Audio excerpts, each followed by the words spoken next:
మమ్మల్ని మితిగా ప్రేమించిన ప్రియ పర్లోకర్తను దేవానికి స్తుతులు స్తోత్రం చెల్లించుకుంటున్నాను. గడిచిన కాలం అంతా కూడా నీ రెట్లకి మమ్మల్ని భద్రపరిచినందుకు నీకు స్తోత్రం. మరి యొక్క దినాన్ని మీరు మాకు బహుమానంగా దయచేసినందుకు నీకు స్తోత్రం చెల్లించుకుంటున్నాను. ఎందు నిమిత్తమైతే తండ్రి ప్రభా మేమందరం ఇక్కడ కోరుకుని ఉన్నాను తండ్రి, మాకన్నా మీరు ముందుగా ఎరిగి ఉన్నారు తండ్రి. ఇదిగోనైనా ప్రభా మరి నీ వాక్యాన్ని తండ్రి ప్రభా అందించడానికి మీరు మాకు నేను ఈరోజు మరి మీరు మాకు బహుమానంగా దయచేసినందుకు మీకు స్తోత్రం తండ్రి. ప్రతి ఒక్క బిడ్డ నోటి వెంట మాట్లాడిస్తున్నందుకు మీకు స్తోత్రం తండ్రి ప్రభా. ఇదిగోనైనా తండ్రి ప్రభా మా మధ్యనే తండ్రి ప్రభా మేము మాట్లాడుకుంటూ తండ్రి ప్రభా నీ సువార్తను మేము ప్రకటించే వారికి ఉండడానికి మమ్మల్ని వాడుకోమని అడుగుతున్నాను. మీకు స్తోత్రం తండ్రి. లేదా మరి ఈ రోజు దినాన తండ్రి ప్రభా మరి మేమందరం కూడుకొని ప్రార్థిస్తున్నాం తండ్రి. నీ వాక్యాన్ని అందించుకుంటున్నాం తండ్రి ప్రభా. మాలో ఏమైనా తప్పులుంటే మమ్మల్ని క్షమించమని అడుగుతున్నాం తండ్రి. మరి ఈ విధంగా తండ్రి ప్రభా మళ్ళీ నీకు నిలబెట్టినందుకు నీకు స్తోత్రం. నేను చెప్పే వాక్యంలో తండ్రి ప్రభా మీరే సహాయం దయచేయమని అడుగుతున్నాను. మీ పరిశుద్ధాత్మ తోడు నింపమని అడుగుతున్నాను తండ్రి ప్రభా. ఇదిగో నేను ప్రభా ఇది నా మాటగా కాకుండా తండ్రి ప్రభా నీ మాటగా నేను పలకడానికి నాకు సహాయం దయచేయమని అడుగుతున్నాను. నీకు స్తోత్రం తండ్రి. చెప్పే వాక్యాన్ని తండ్రి ప్రభా ఇదిగోనైనా ప్రభా నామకార్థంగా కాదు తండ్రి ప్రభా మీరు ఆచరణలో పెట్టుకోవడానికి సహాయం దయచేయమని అడుగుతున్నాను తండ్రి ప్రభా. ఇదిగోనైనా ప్రభా ఈ వాక్యం తండ్రి ప్రభా నాకు ఏ విధంగా ఉపయోగపడుతుందో ఆలోచించుకునే శక్తిని వారికి దయచేయమని అడుగుతున్నాను. నీకు స్తోత్రం తండ్రి. ఇదిగోనైనా ప్రభా విన్న వాక్యం తండ్రి ప్రభా విడిచిపెట్టక తండ్రి ప్రభా ఇదిగోనైనా తండ్రి ఆచరించుకుంటూ తండ్రి ప్రభా ఆ వాక్యానికి అనుగుణంగా ప్రతి భాగ్యాన్ని వారికి దయచేస్తాను ప్రభా. ఇంకా నీ ఎదుటి వారికి చెప్పే శక్తిని మా అందరికీ దయచేయమని తండ్రి ప్రభా. ఇదిగోనైనా ప్రతి చర్యనంత కార్యక్రమంలో మీరు తోడుగా నేను నడిపించమని ఇదిగోనైనా ప్రభా మీ పరిశుద్ధాత్మ సహాయాన్ని దయచేయమని అతి త్వరలో నన్ను ఏ సేవలో వేడుకుంటున్నాను. ముందుగా దేవునికి వందనాలు చెల్లించుకున్నాను. కుడివచ్చి మీ అందరికీ కూడా నా వందనాలు. ఈరోజు నేను చెప్పబోయే అంశం ఏంటంటే మనం బైబిల్లో ఎంతోమంది స్త్రీలను చూస్తున్నాం కదా. నేను ఈరోజు ఒక స్త్రీ గురించి మీకు చెప్పాలనుకుంటున్నాను. ఆ స్త్రీ పేరే అబిగయీలు. మనకి అబిగయీలు పాత నిబంధన గ్రంథంలో కనిపిస్తుంది. మరి మీరు ఏం గురించి విన్నారో లేదో నాకు తెలియదు, కానీ మరి ఎందుకనో నాకు ఏం గురించి చెప్పాలనిపించింది. అబిగయీలు తన భర్తని తన కుటుంబాన్ని ఏ విధంగా కాపాడుకుందా అనేది నేను మీ అందరికీ ఇప్పుడు నేను అబిగయీలు గురించి చెప్తున్నాను. ఈమె గురించి మనకి మొదటి సమూయేలు 25వ అధ్యాయము 25వ అధ్యాయం మొత్తంలో మనకి అబిగయీలు గురించి కనిపిస్తుంది. అసలు అబిగయీలు ఎవరంటే నాబాలు భార్య. అబిగయీలు ఎవరంటే నాబాలు భార్య. మొదటి సమూయేలు 25వ అధ్యాయం. ఈ 25వ అధ్యాయం మొత్తం ఇప్పుడు నేను మీకు చెప్పబోతున్నాను. సమూయేలు మృతి పొందిన తర్వాత అసలు ఫస్ట్ మీకు నాబాలు ఎవరు అబిగయీలు ఎవరు అనేది నేను మీకు కొంచెం ఫస్ట్ ఒక చిన్న స్టోరీగా చెప్పేస్తాను, ఎందుకంటే మనకి టైం లేదు కాబట్టి. మొదటి వచనం నుంచి 17వ వచనం వరకు చూస్తే కనుక మనకి కనిపిస్తుంది. సమూయేలు మృతి నొందగా ఇశ్రాయేలు అందరూ కూడుకొని అతడు చనిపోయినని ప్రలాపించు రామాలో ఉన్న అతని ఇంటి నివేశనంలో అతని సమాధి చేసిన తర్వాత దావీదు లేచి పారాన్ అరణ్యంలోకి వెళ్ళిపోతాడు. అంటే సమూయేలు చనిపోయిన తర్వాత దావీదు గొర్రెల కాపరి, మనందరికీ తెలుసు కదా దావీదు గొర్రెల కాపరి అని. సమూయేలు మృతి పొందిన తర్వాత ఏం చేస్తారంటే పారాను అరణ్యానికి దావీదు వెళ్ళిపోతాడు. దావీదు వెళ్ళిపోయాక అప్పుడు ఆ గ్రామంలో సమూయేలు చనిపోయిన ఆ గ్రామం అది కర్మేలులోని మయోను నందు ఆస్తి గలవాడకుండా అదే ఆ గ్రామం ఏంటంట కర్మేలులోని మయోను గ్రామంలో ఆస్తి గలవాడకుండా. ఆ ఆస్తి గల ఎవడంటే నాబాలు. ఆ ఆస్తి గలవాడే నాబాలు. ఆ నాబాలు చాలా ధనవంతుడు అనమాట. ఎంత ధనవంతుడు అంటే 3000 గొర్రెలను 1000 మేకలను ఆయనకు ఉండేవి. అంటే ఆ కాలంలో దావీదు ఏం చేసేవాడు, గొర్రెలు కాపరే కదా. అప్పుడు సమూయేలు చనిపోయిన తర్వాత దావీదు అక్కడి నుంచి వెళ్ళిపోతాడు. వెళ్ళిపోయిన తర్వాత ఇంకా దీని అంతటిని ఎవరు పరిపాలిస్తారంటే నాబాలు చూసుకుంటాడు అనమాట. అప్పుడు ఆ గొర్రెలు కాచుకునే వ్యక్తి నాబాలు. అతడు ఏం చేసేవాడంటే దావీదు అక్కడి నుంచి వెళ్ళిపోయాక ఆ గొర్రెలు బొచ్చంతా కత్తిరించుకొని దాన్ని అమ్ముకుంటూ విందు చేసుకుంటూ మత్తు తయారు చేసుకుంటూ నానా విచ్చులు విడిగా అంటే లోకానుసారంగా బ్రతికేవాడు అనమాట నాబాలు. కానీ దావీదు ఆ కాలంలో ఉన్నప్పుడు ఏం చేసేవాడంటే అక్కడ పని వారికి ఆ గొర్రెలను ఇచ్చి 10 మందికి కూడా పనిని ఏర్పరిచేవాడు. దావీదు ఆ విధంగా ఆ కాలంలో చేసేవాడు.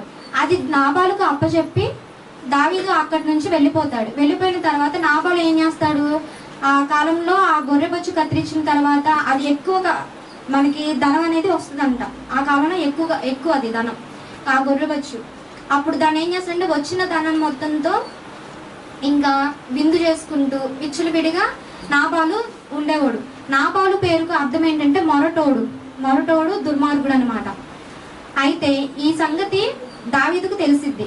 దావీదుకు తెలిసి దావీదు ఏం చేస్తాడంటే తన 10 మంది పనివారిని నాబాలు దగ్గరికి పంపించి తనకి ఈ విధంగా చెప్పమని చెప్తాడు. ఏంటంటే ఇంతకుముందు మేము ఇక్కడ 10 మంది ఇంతకుముందు నేను ఇక్కడ చేసేటప్పుడు 10 మందికి పని కల్పించానే కానీ ఇలాగ చేయలేదు కదా, నాబాలుకి చెప్పండి అని చెప్తే అప్పుడు పని వాళ్ళందరూ కలిసి నాబాలు దగ్గరికి వెళ్ళి ఈ విధంగా దావీదు మమ్మల్ని నీ దగ్గరికి పంపించినదేంటి, ఇలాగా నీకు చెప్పమని చెప్పారు, ఆయన ఉన్నప్పుడు మేము అందరూ సంతోషంగా బ్రతికాము, కానీ ఇప్పుడు మాకు కనీసం తినడానికి కూడా తిండి లేని పరిస్థితి మాకు వచ్చిందని చెప్తే నాబాలు ఏం చేస్తాడంటే రెక్లెస్ సమాధానంగా అసలు దావీదు ఎవరు, యెష్షయి కుమారుడు ఎవరు అన్న విధంగా మాట్లాడతాడనమాట.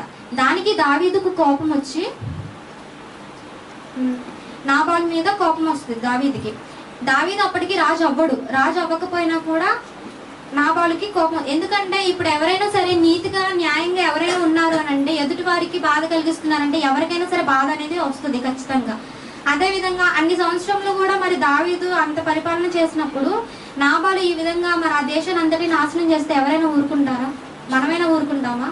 ఊరుకోం కదా. మరి దావీదు అంత చేసిన వాడు మరి నాబాలు ఇలా నాశనం చేస్తున్నాడే, అక్కడ వారికి కనీసం తినడానికి కూడా తిండి లేని పరిస్థితి వచ్చింది అని చెప్పి దావీదు ఎంతో బాధపడుతూ తన పనివారిని అక్కడ పంపిస్తే ఈ విధంగా నాబాలు మాట్లాడతాడు అనమాట.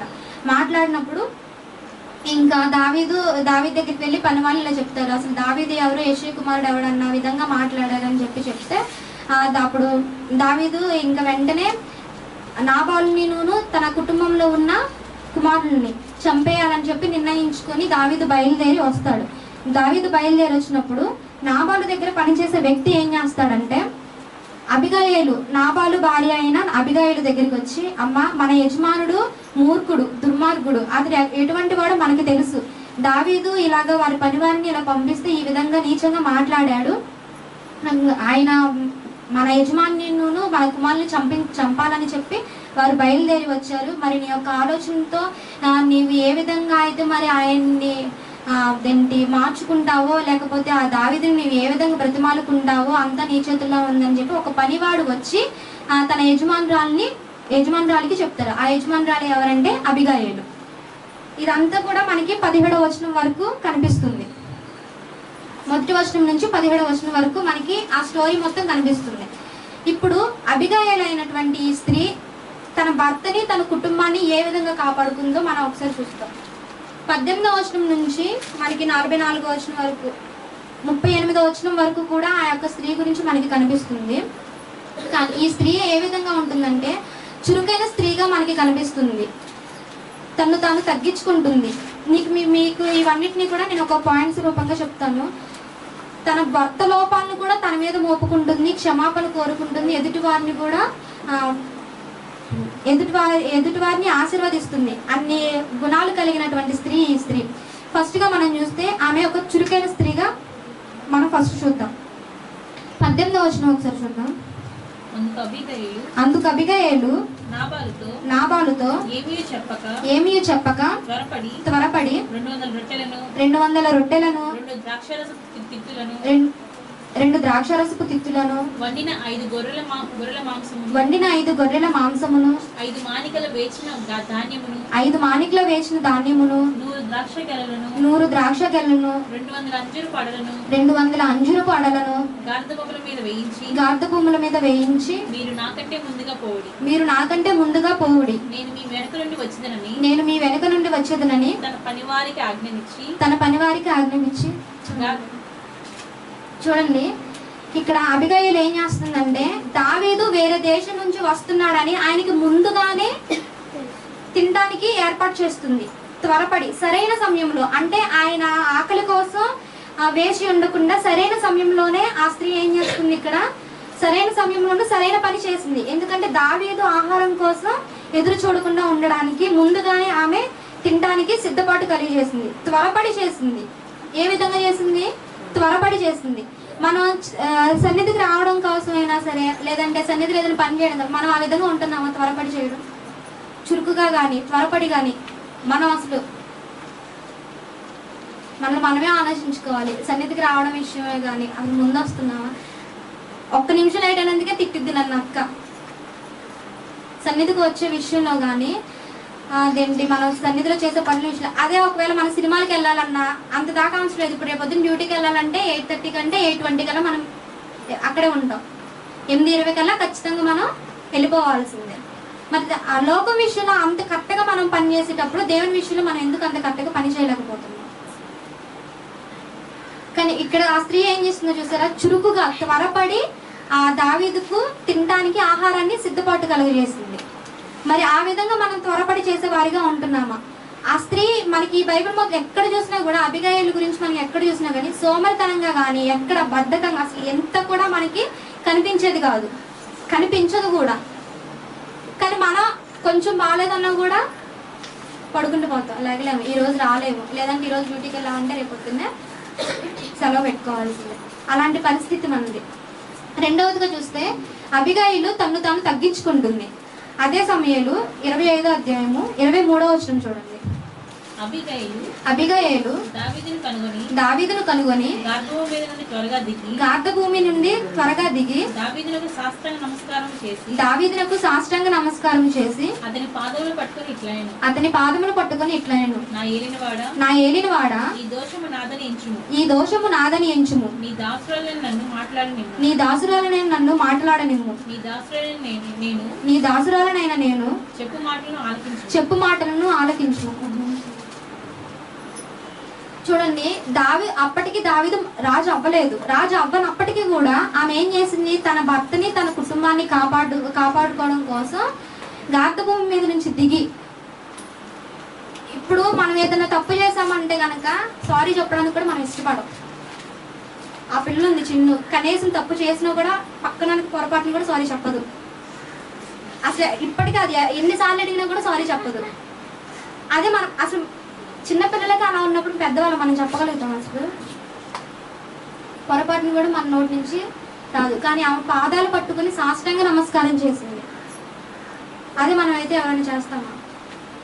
తను తాను తగ్గించుకుంది. మనకి అంత పాదాలు పట్టుకుని సాష్టాంగ నమస్కారం చేసిందంటే మనకు అక్కడే ఆమె గుణం ఏమిటో అర్థమవుతుంది. తను తాను తగ్గించుకొని తన కుటుంబం కోసం, తన భర్త కోసం తను తగ్గించుకొని సాష్టాంగ నమస్కారం చేసింది. మరి అటువంటి స్థితిని మనం ఉన్నామా? కానీ అబిగయీలు అంటే ఎంత అందగత్తి అంటే ఆమె అందము ప్లస్ ఆస్తిపరురాలు.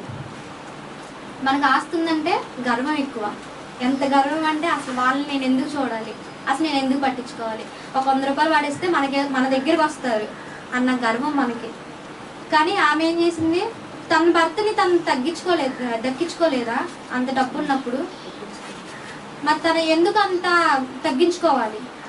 తన జీవితాన్ని తను ఎందుకు తగ్గించుకుంది? దేవునిలో ఉంది కాబట్టి. అదే ఇప్పుడు ఖచ్చితంగా మనం దేవునిలో ఉన్నామంటే ఖచ్చితంగా మన వాక్యం ఇందాక వదిన చెప్పినట్టు కనుక వాక్యం మన హృదయంలో ఉంటే ఖచ్చితంగా మనల్ని మనం తగ్గించుకుంటాము. ఆ వాక్యం అనేది మన మనసులో ఖచ్చితంగా ఆ నిమిషాలు మనకి తెలుస్తుంది. నేను దేవునిలో ఉన్నాను, దేవునిలో ఉన్నప్పుడు నేను నోరు జారకూడదు, ఎదుటి వారి దగ్గర ఏ విధంగా ఉండాలనేది ఖచ్చితంగా మనకి అర్థమవుతుంది. అదేవిధంగా తన భర్త చేసిన తప్పులు, అతడు ఎంత దుర్మార్గుడనో తనకు తెలుసు, తను మొరటోడని తెలుసు, దుర్మార్గుడని తెలుసు, ఎవరి మాట వినడని. తనకే కాదు తన పని వారికి కూడా తెలుసు. ఇప్పుడు నేను నా భర్త ఇలాంటి వాడు అని చెప్పి నేను చెప్పుకోలేను. కానీ అక్కడున్న ప్రదేశం మొత్తం అందరికీ కూడా తెలుసు. కానీ ఈమెం చేస్తుంది? తన భర్త లోపాలను తన మీద మోపుకోలేదు, కానీ తను చేసిన తప్పులు మాత్రానికి ఒప్పుకుంది. ఆయన తప్పు చేశాడు, ఆ తప్పును నేను భరిస్తానని చెప్పి ఒప్పుకోలా. ఏం చేసిందామా? ఆయన చేసిన తప్పులను మాత్రానికి ఒప్పుకుంది. అది మనకి ఎక్కడ కనిపిస్తుంది అంటే 25వ వచనంలో చూడండి. నా ఏలినవాడా, దుష్టుడైన ఈ నాబాలును లక్ష్య పెట్టవద్దు, అతని పేరు అతని గుణములను సూచించుచున్నది. అతని పేరు నాబాలు, మోటుతనము అతని గుణము. చూడండి మనకి ఈ వచనంలో ఏం కనిపిస్తుంది? అతని పేరేంటంట? నాబాలు. నాబాలుకి అర్థం ఏంటి? మోటుతనము, అతని గుణము. మనకి దాని అర్థం బైబిల్లోనే దేవుడు ఇచ్చేశాడు. ఎలాంటి వాడని? మోటువాడని చెప్పి. మోటువాడంటే ఇప్పుడు పేరు పెట్టుకున్నంత మాత్రం ఆ విధంగా ఉంటారని మనకు అనిపించవచ్చు, ఉండరు. కానీ ఇతను ఉన్నాడు. మరి ఎందుకని ఉన్నట్టు ఇతను? ఎందుకని ఉన్నట్టు? దేవుని గురించి తెలుసుకోలేకపోయాడా? ఇప్పుడు అతని భార్య ఉంది, మరి అతని భార్య దేవుని గురించి ఎలా తెలుసుకుంది? అటువంటి భార్యని మరి అతనికి ఎందుకు ఇచ్చి చేశారు? అసలు మనకు అనిపించింది కదా, అంత మంచివాడికి ఇలాంటి వాళ్ళని ఎందుకు ఇచ్చి చేశారని అనిపించింది కదా. దేవుని ప్రణాళిక ఎలా ఉందో ఎవరికి కూడా తెలియదు. అటువంటి వాడిని కూడా ఒకవేళ మార్చే స్థితి ఆ స్త్రీకి కనుక కలిగిద్దేమోనన్న దేవుని ప్రణాళిక అయి ఉండొచ్చేమో. దేవుడు ఈ విధంగా చూపిస్తున్నాడు. అతను చేసిన తప్పులు, అతడు మోటువాడు కాబట్టి అతని గుణము అలాంటిదేనని చెప్పి చెప్తుంది. దావీదుకు అర్థమయ్యే రీతిలో ఆమె చెప్తుంది. అదేవిధంగా ఆమె క్షమాపణ కోరుకుంటుంది. 28వ వచనం చూడండి. నీ దాసురాలనైనా నా తప్పు క్షమింపుము. నీ దాసురాలైనా నా తప్పు క్షమించుము. తప్పు చేసింది ఎవరు ఇక్కడ? ఇంతకే నాబాలు. కానీ ఈమెందుకు ఆమె మీద మోపుకుంది? భర్త కాబట్టి. మన భర్త అదే మీ భర్తలు చేసిన తప్పుడు మీరు మీ మీద మోపుకుంటారా? ఖచ్చితంగా మోపుకునే వాళ్ళు ఉన్నారా మీలో ఎవరైనా? బయట ఇప్పుడు సపోజ్ లోకంలోనే ఏదైనా గొడవ జరిగితే నా భర్త అలాంటి అనడానికి నువ్వెవరని చెప్పి తిరుగుబాటుకి వెళ్తామే తప్ప నా భర్త తప్పు చేశాడు ఖచ్చితంగా నేను వెళ్ళి నిలబడగలుగుతానా? ఎవరైనా ఉన్నారు? అసలు భర్త దాకా అవసరం లేదే. కానీ మన ఇంట్లో మన తల్లిదండ్రులను అవని, మన అన్నయ్యలు అవని, మన అక్కలని ఎవరైనా సరే మన మీద మనం ఒప్పుకుంటామా? అసలు మన తప్పు మనం ఒప్పుకుంటామా? ఖచ్చితంగా ఒప్పుకోము. కానీ ఇక్కడ నా అబిగయీలు ఏం చేసిందంటే తన భర్త చేసిన తప్పుని తన మీద మోపుకుంది. ఎందుకనంటే దావీదుకి అర్థమయ్యే రీతిలో ఆమె సంబోధిస్తుంది. ఎందుకంటే నా భర్త తప్పుడోడంటే నా భర్త ఇట్లాగా మోటువాడు, దుర్మార్గుడే. కానీ ఒక్కసారి జ్ఞాపకం చేసుకోమని అడుగుతుంది. ఎందుకంటే ఇటువంటి స్త్రీ ఉంది కాబట్టి ఖచ్చితంగా ఇప్పుడు ఒకరిని చూసి ఒకరు ఖచ్చితంగా మార్పు అనేది వస్తుంది. ఈమెను చూసి తన భర్తని కనుక తన కుటుంబాన్ని కూడా మార్చుకోగలిగిద్దేమోనన్న ఆశతో ఆమె ఏం చేసిందంటే ఆయన తప్పుని తన మీద మోపుకుంది. అదేవిధంగా ఆమె ఎదుటి వ్యక్తిని ఆశీర్వదించే స్త్రీగా కూడా మనకి ఇక్కడ కనిపిస్తుంది. అది మనకి ఎందులో కనిపిస్తుంది అంటే 28వ వచనం నుంచి కనిపిస్తుంది. అదే నా ఏలిన వాడగు నీవు యెహోవా యుద్ధములను చేయుచున్నావు గనుక నా ఏలిన వాడవగు నీకు ఆయన శాశ్వతమైన సంతతినిచ్చును. నీ బ్రతుకు దినములన్నిటను నీకు అపాయము కలుగుకుండును. నీవు బ్రతుకు దినములన్నిటను నీకు అపాయము కలుగకుండును. చూడండి, ఒక స్త్రీ ఒక రాజుని ఏమని సంబోధిస్తుంది? ఆశీర్వదిస్తుంది. అంత గొప్ప ఆశీర్వాదం మనం ఇవ్వగలుగుతాం అసలు ఎవరైనా ఎదుటి వాళ్ళకి? ఒక రాజుకి ఆమె ఏం చేస్తుంది? ఆశీర్వదిస్తుంది. ఏ విధంగా అంటే నీవు బ్రతుకు దినములన్నిటయు నీకు అపాయము కలుగకుండును అని. నిన్ను హింసించుటకైనను నీ ప్రాణము తీయుటకైనను ఎవడైనా ఉద్దేశించిన ఎడల నా ఏలిన వాడవకు నీ ప్రాణము నీ దేవుడని యెహోవా యొద్ద నన్ను జీవపు మూటలో కట్టబడును. ఒకడు వడిసెలలో రాయి విసిరినట్లు ఆయన నీ శత్రుల ప్రాణములను విసిరివేయును. యెహోవా నా ఏలిన వాడవకు నిన్ను గూర్చి సెలవిచ్చిన మేలంతటిని నీకు చేసి నిన్ను ఇశ్రాయేళ్ల మీద అధిపతినిగా నిర్ణయించిన తరువాత నా ఏలిన వాడవకు నీవు రక్తమును నిష్కారణంగా చిందించినందుకే గాని నా ఏలిన వాడవకు నీకు పగ తీర్చుకున్నందుకే గాని మనోవిచారమైన దుఃఖమైనను నా ఏలిన వాడవకు నీకు ఎంత మాత్రము కలుగుక పోవునుగాక. ఇక్కడ ఇదంతా 28వ వచనం నుంచి కూడా మనకి 31వ వచనం వరకు ఆమె ఆశీర్వదిస్తుంది. ఎవరిని? దావీదైనటువంటి రాజుని. అప్పుడు రాజు ఏం చేస్తాడు తెలుసా? ఆమె చెప్పిన మాటలకి, ఆమె చేసిన ఆమె యొక్క ప్రవర్తనకి అంతటికీ కూడా ఆయన ఏమవుతాడంటే కనిస్తాడు ఆమె. ఏ విధంగా అంటే తిరిగి ఆమెనే ఆశీర్వదించేంత స్థాయికి ఆమె ఎదిగిద్ది. చూడండి, ఆమె చెప్పిన మాటలు బట్టి, ఆమె తగ్గించుకున్న విధానం బట్టి చేయని తప్పులు కూడా ఆమె మీద ఆమె మీద వేసుకుంది. అటువంటి స్త్రీని దావీదు ఏం చేశాడు? ఆఖరికి తిరిగి ఆశీర్వదించాడు. మనకి దావీదు 33వ వచనంలో చూడండి. నేను పగ తీర్చుకొనకుండాను ఈ దినమున ప్రాణము తీయకుండాను నన్ను ఆపినందుకై నీవు ఆశీర్వాదము నందుదుగాక. నీవు చూపిన బుద్ధి విషయమై నీకు ఆశీర్వాదము కలుగుగాక. చూసారా ఎంత ధన్యత! ఆ స్త్రీ ఎటువంటి ధన్యత పొందిందో చూసారు. అసలు ఎంత గొప్ప ఆశీర్వాదాన్ని ఆ స్త్రీ పొందిందో చూడండి. మరి మనం ఈ సమాజంలో మనం ఆ విధంగా ఉంటున్నామో ఒకసారి మనం జ్ఞాపకం చేసుకుందాం. పగ తీర్చుకోనకుండా ఎంత పగతో వచ్చాడు, తన కుటుంబాన్ని సైతం చంపాలన్న కోపంతో వచ్చాడు కదా. వచ్చినప్పుడు ఆఖరికి ఏం చేశాడు? తిరిగి ఆశీర్వదించాడు. అటువంటి స్థితి మనకి వస్తుందో లేదో ఒకసారి మనం జ్ఞాపకం చేసుకుందాం. అప్పుడు ఆ దావీదు ఏం చేస్తాడంటే తిరిగి వెళ్ళిపోతాడు. తనను ఆశీర్వదించి ఇంకా కోపాన్ని అంతటిని అక్కడితో విడిచిపెట్టి అక్కడి నుంచి తిరిగి వెళ్ళిపోతాడు. వెళ్ళిపోయిన తర్వాత కొంతకాలం ఒక 10 రోజులకి ఏమవుతుందంటే ఈ విషయాన్ని నాబాలుకి తెలియజేయాలని చెప్పి అనుకుంటుంది. మీకు దీని అంతటికి అబిగయీలు ముగింపు మనకి కావాలి కాబట్టి మీకు నేను క్లారిఫికేషన్ ఇస్తున్నాను.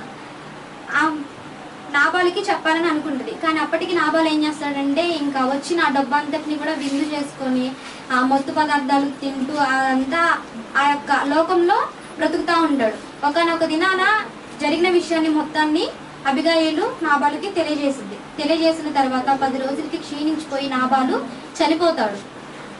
చనిపోయిన తర్వాత ఏమవుతుందంటే ఈ విషయం దావీదుకు తెలుస్తుంది. దావీదుకు తెలిసాక అబిగయీలు అంటుంది, నీ దాసురాలైన నన్ను జ్ఞాపకం చేసుకోమని చెప్పి 31వ వచనంలో మనకి కనిపించింది. చూడండి, నీవు నీ దాసురాలకు నన్ను జ్ఞాపకం చేసుకోను అని అంటుంది. అబిగయీలు ఏం చెప్తుంది దావీదుతో? నీ దాసురాలను నన్ను జ్ఞాపకం చేసుకోమని చెప్పి చెప్తుంది. అప్పుడు దావీదు ఏం చేస్తాడంటే నాబాలు చనిపోయిన తరువాత ఆ అబిగయీల్ని పిలిపించి తన పనివారిని 10 మందిని తన పనివారిని పంపించి తన భార్యగా తన్ని ఎంచుకోవడానికి అని చెప్పి దావీదు అబిగయీల్ని స్వీకరిస్తాడన్నమాట. అంటే రెండో భార్యగా అబిగయీలు దావీదుకి చెంతకు చేరుతుంది. అప్పుడు కానీ అబిగయీలు దానికి మరొక మాట కూడా అడ్డు చెప్పదు. ఏమని చెప్తుందంటే, నా ఏలిన వాని చిత్తము, నా ఏలిన వాని సేవకుల కాలు కడుగుటకు నా ఏలిన వాని దాసురాలనగు నేను సిద్ధంగా ఉన్నానని చెప్పింది. చూసారా ఏం చేస్తుందో? ఫస్ట్ లో ఏం చెప్పింది? నీ దాసురాలైన నన్ను జ్ఞాపకం చేసుకోమని చెప్పి దావీదుకి చెప్పింది. కానీ దావీదు ఏం చేస్తాడు? నాబాలు చనిపోయిన తర్వాత తనని వివాహం చేసుకోవడానికి తన్ని స్వీకరిస్తాడు. దానికి అబిగయీలు ఒక్క మాట కూడా ఎదురనేది చెప్పకుండా నా ఏలిన వాని చిత్తం అని చెప్పి, ఎందుకని దావీదు ఆమెను చేసుకోవాలని ఆశపడుతున్నాడు? ఆ స్త్రీ యొక్క స్థితి, ఆ యొక్క గుణము ఎటువంటిదో ఆయన తెలుసుకున్నాడు కాబట్టి ఆయన అటువంటి మాటను ఆమెకి తెలియజేస్తున్నాడు. కానీ దానికి ఎదురనేది చెప్పకుండా వెంటనే ఆ దావీదుకు సరే అన్న మాట కూడా ఆమె నోటి వెంట రాదు. నా ఏలిన వాని చిత్తం అని చెప్పి ఇంకా వెంటనే తన పనిగతులను తీసుకొని ఆ స్త్రీ తన యొక్క గుణంతో తన యొక్క ప్రవర్తనతో కాపాడుకుంది. మరి ఈ రోజు మన స్థితి ఎలా ఉంది? మన భర్తల విషయంలో కానీ మన కుటుంబ విషయంలో కానీ మనం ఏ విధంగా ఉంటున్నాము? ఒకసారి మనల్ని మనం జ్ఞాపకం చేసుకుంటూ ఈ మాటలు దేవుడు దీవించుకుంటాం. ప్రార్థన ప్రేమించిన మా ప్రియ పరలోకపు తండ్రి, దేవానికి స్తుతులు స్తోత్రం చెల్లించుకున్నాం నాయన. మరి ఇదిగో నాయన తండ్రి ప్రభా, మరి విన్న వాక్యాన్ని బట్టి తండ్రి ప్రభా ప్రతి ఒక్క బిడ్డని అర్థం తండ్రి. మరి కుటుంబంలో తండ్రి ప్రభా ఎటువంటి అవసరతలు ఉన్నాయో మాకైతే తెలియదు తండ్రి ప్రభా. ఇదిగో నాయన తండ్రి ప్రభా కుటుంబంలో ప్రతి ఒక్క స్త్రీని ఒకసారి జ్ఞాపకం చేసుకున్నాను తండ్రి. ఇదిగో నాయన తండ్రి ప్రభా లోకంలోకి వెళ్ళకుండా తండ్రి ప్రభా అబిగయీలు తండ్రి ప్రభా మరి ఏ విధంగా తండ్రి ప్రభా నేను ప్రార్థించుకున్న తండ్రి ప్రభా తను తగ్గించుకుని తండ్రి ప్రభా తన కుటుంబాన్ని తన భర్తను కాపాడుకుందాం. అటువంటి ధన్యతని ప్రతి ఒక్క బిడ్డకి దయచేయమని అడుగుతుంది నీకు స్తోత్రం తండ్రి ప్రభా. ఇదిగో నన్ను తండ్రి ప్రభా ఈ యొక్క వాక్యాన్ని తండ్రి ప్రభా నామకార్థంగా కాకుండా తండ్రి ప్రభా వారి కుటుంబంలో అన్వయించుకోవడానికి సహాయం దయచేయమని అడుగుతున్నాను తండ్రి ప్రభా. అబిగయీలు అటువంటి స్థితిని తండ్రి ప్రభా ప్రతి ఒక్క బిడ్డకి దయచేయమని తండ్రి ప్రభా. ఇంకా జరగబోయే